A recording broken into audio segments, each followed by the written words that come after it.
Sejam bem-vindos ao Astrolábio. É um programa cultural que vai orientar o público por um vasto oceano de conhecimento. A cada episódio, o Astrolábio serve de ponto de partida para uma viagem através das artes e das ciências, explorando as ideias, os movimentos e as descobertas que moldam a humanidade. Cada episódio é uma experiência enriquecedora e oferece uma perspectiva renovada sobre os desafios do nosso tempo. Comigo estão o físico e professor universitário Carlos Fiolhais e o escritor Gonçalo M. Tavares. Hoje, o nosso tema são as alterações climáticas.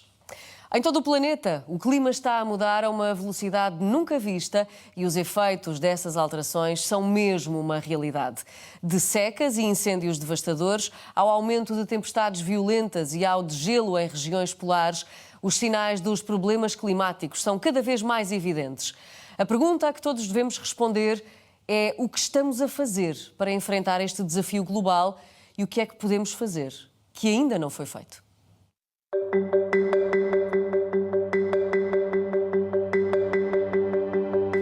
As alterações climáticas já não são uma previsão de futuro. Os mais recentes fenómenos meteorológicos colocam o tema bem no centro da atualidade e já ninguém pode negar que tudo é real. As Nações Unidas confirmam que 2023 foi o ano em que todos os recordes foram ultrapassados. Temperatura do ar, temperatura do mar, são valores que se aproximam cada vez mais dos 1,5 graus estabelecidos pelo Acordo de Paris. Os hábitos e as decisões de todos os dias são agora fundamentais e as ações individuais também contribuem para fazer a diferença. O consumo consciente, a redução de resíduos e o uso de energia limpa são passos que cada pessoa pode adotar para contribuir para a saúde do planeta. Mas é a união entre a ciência e a política que pode decidir tudo. That's why today I issued an official proclamation to support conservation of nature around the world.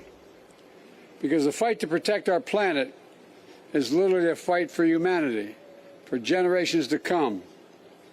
It may be the only existential threat to all our nations and to all humanity that exists. We don't have to choose between the environment and the economy. We can do both. We've proven it back home. It's no secret that I'm leaving office in January. I will leave my successor and my country in a strong foundation to build on if they choose to do so. It's true, some may seek to deny or delay the clean energy revolution that's underway in America. But nobody can reverse it. Nobody. Not when so many people, regardless of party or politics, are enjoying its benefits. Ninguém pode negar as alterações climáticas, mas o homem que se segue à frente de uma das maiores potências do mundo pode inverter a tendência de atuação. Já no anterior mandato, Donald Trump ameaçou mudar tudo. Agora pode ser apenas uma questão de tempo e de compromisso. É nosso convidado Viriato Soromanho Marques, filósofo e professor universitário. Sr. Professor, muito bem-vindo. Obrigada pela sua presença. Obrigado pelo convite. Primeira pergunta é já aquela que toda a gente quer saber. O que é que podemos fazer para evitar a emissão de gases de efeito de estufa? O que é que podemos fazer para melhorar o planeta?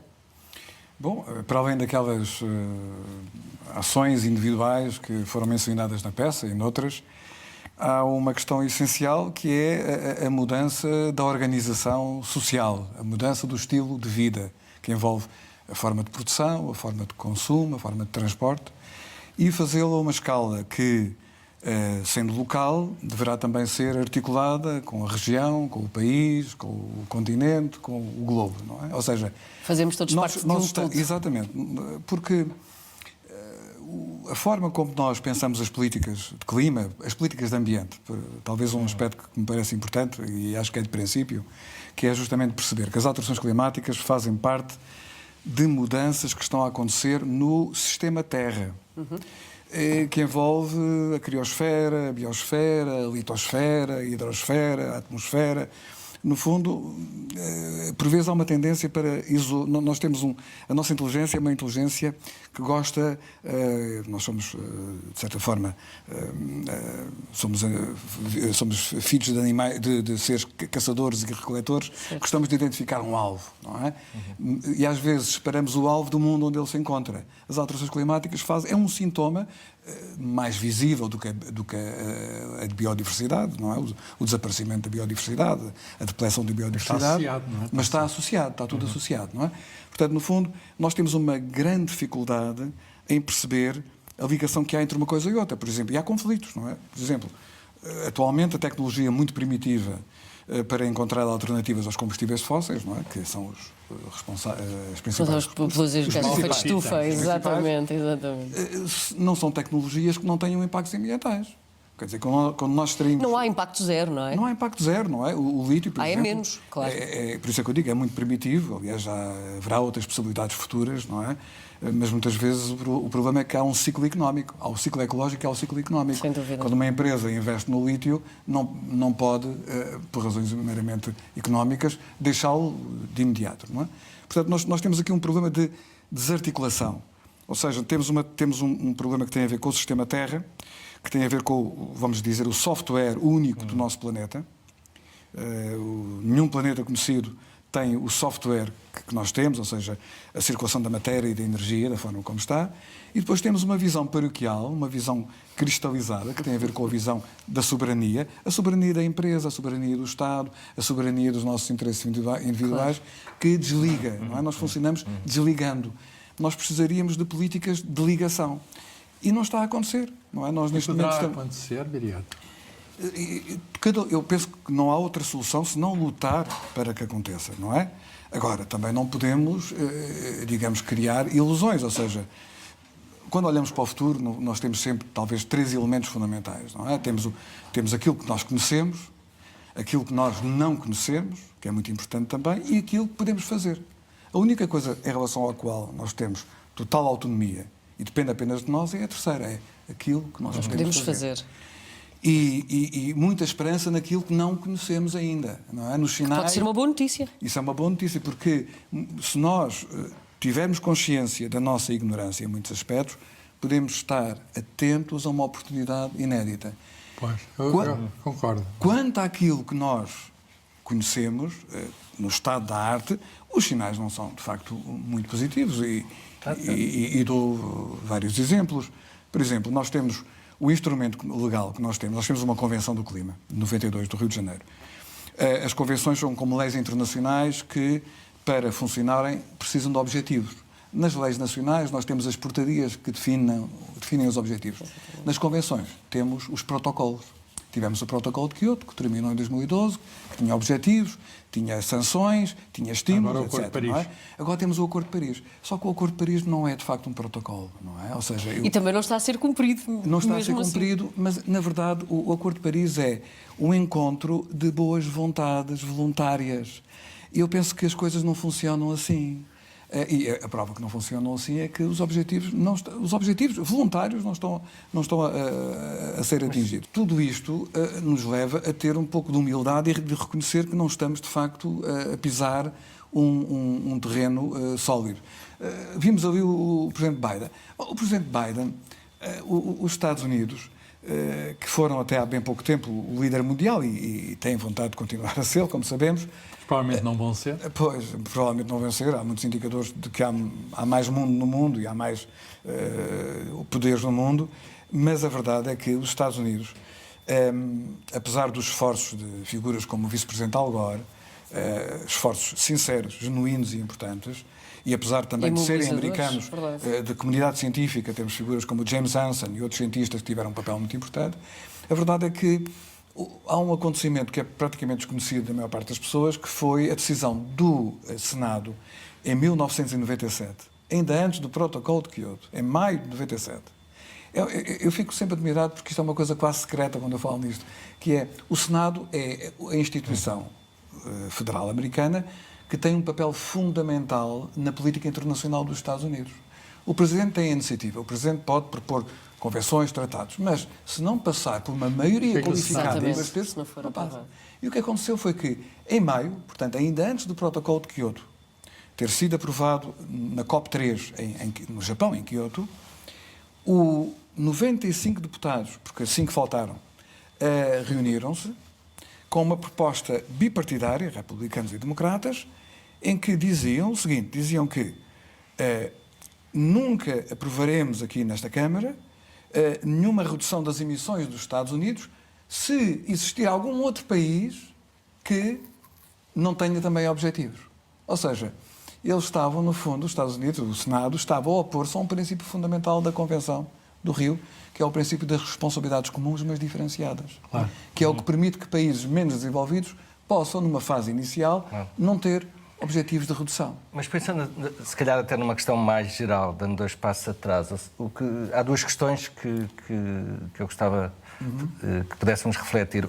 Uma é um bocado a diabolização da tecnologia no meio disto, não é?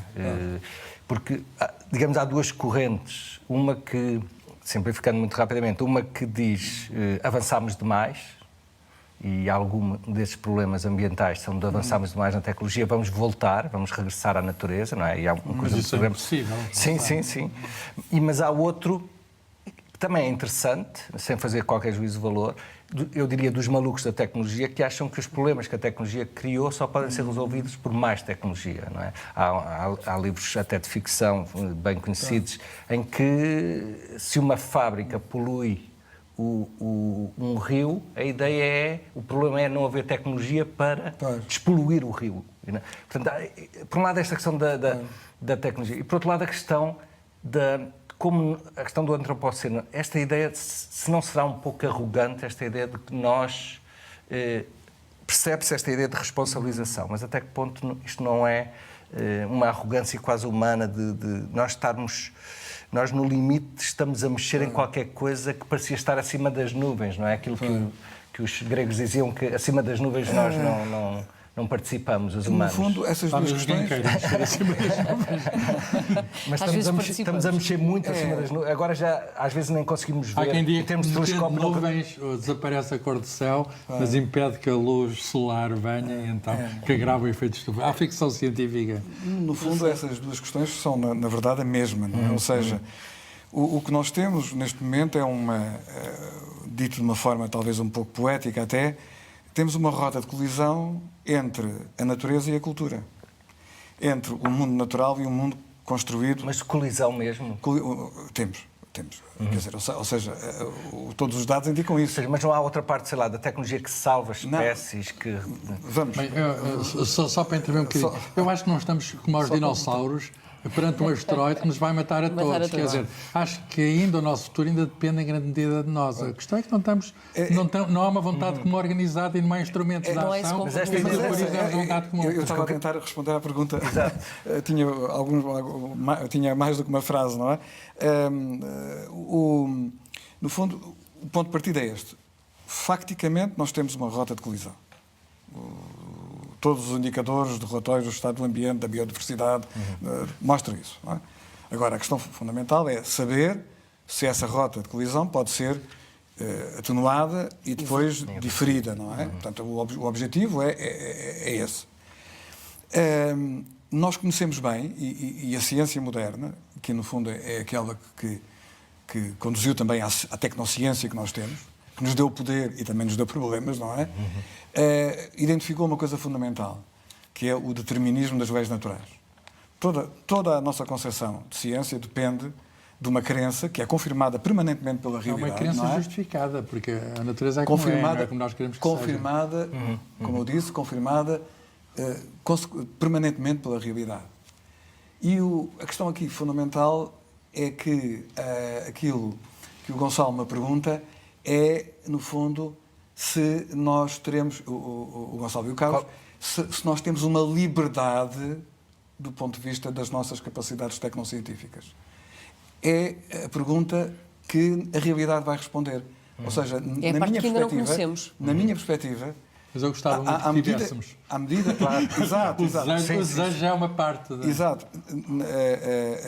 À medida que vamos percebendo o agravamento da situação, todos os indicadores do agravamento da situação, é legítimo perguntarmos se, quando conhecemos, através das diferentes ciências sociais e humanas, com rigor, o funcionamento dos sistemas políticos, dos sistemas económicos, do processo decisório, os mecanismos psicológicos da decisão, etc., até que ponto é que nós não estamos a encontrar também uma zona dura, um hardcore de leis humanas, leis sociais e humanas, que de alguma forma resiste à nossa capacidade de mudar o curso das coisas, ou seja, até que ponto é que nós não nos confrontamos com a possibilidade da nossa liberdade ser uma ilusão. A liberdade como decisão coletiva, como alteração. Gostava de ter alguma liberdade. E que outros também tivessem e que fosse conjunto. Eu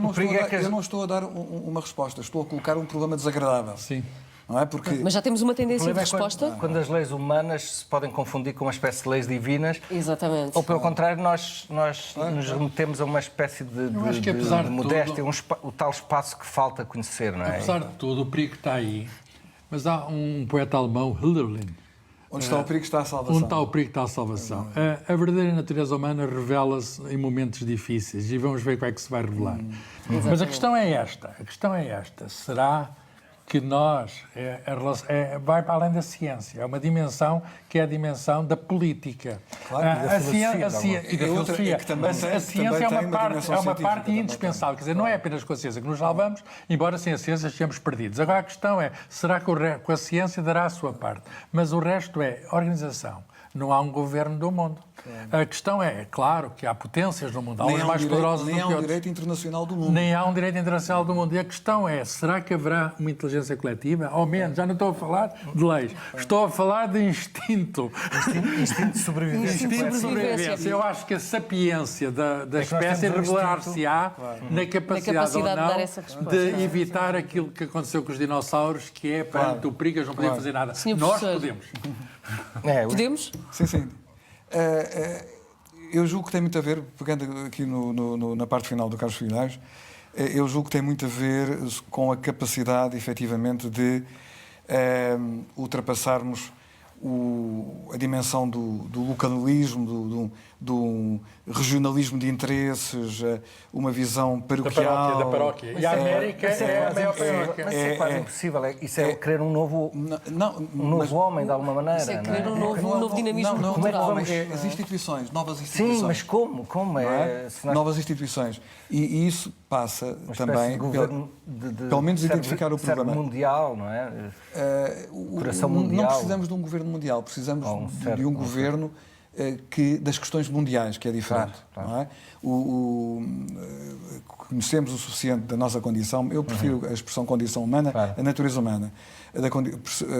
Sabemos o suficiente para perceber que a concentração de poder leva sempre a formas de corrupção.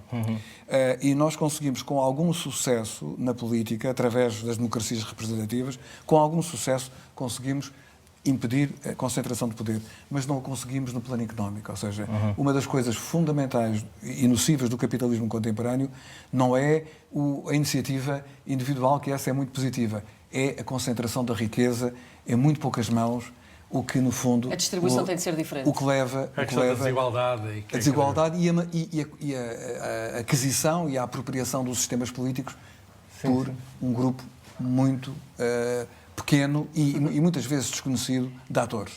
Professor Viriato Sormanho Marques, obrigada pela sua presença. Professor Filhais, vamos à sugestão. Sim, eu queria recomendar um livro, precisamente do Viriato Sormanho Marques, que é de 2021, editora Fim do Século, que se intitula Regressar à Terra, a Consciência Ecológica e a Política do Ambiente. O que é preciso, de facto, é regressar à Terra aqui no sentido mais que metafórico, quer dizer, percebermos todos, e eu invoco aqui esta palavra do Papa da Casa Comum, perceber aqui que, de facto, somos condóminos do mesmo sítio, que não há plano B, não há outra terra para onde ir. E este conjunto de textos, que tem alguns anos, mas mantém-se atuais, a ideia de regressar à Terra no sentido, nós, se calhar, ainda não percebemos que estamos mesmo na Terra e que não temos alternativa à Terra. Somos todos nós que temos de preparar e assegurar o futuro da Terra. Gonçalo.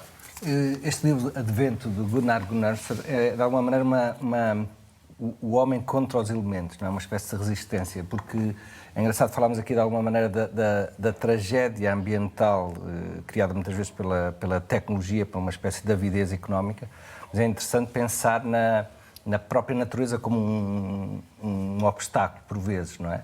Muitas vezes é aquilo que nos consola e abriga, mas muitas vezes um obstáculo. E este é um livro extraordinário sobre precisamente a potência humana frente aos obstáculos, não é? Professor Viriato Romanho Marques, uma vez mais, obrigada pela sua presença. Foi um gosto de conversar consigo. Professor Fiolhais, Gonçalo M. Tavares, vemo-nos no próximo Astrolábio. É o mesmo encontro que marcamos consigo. Obrigada pela companhia e até ao próximo programa.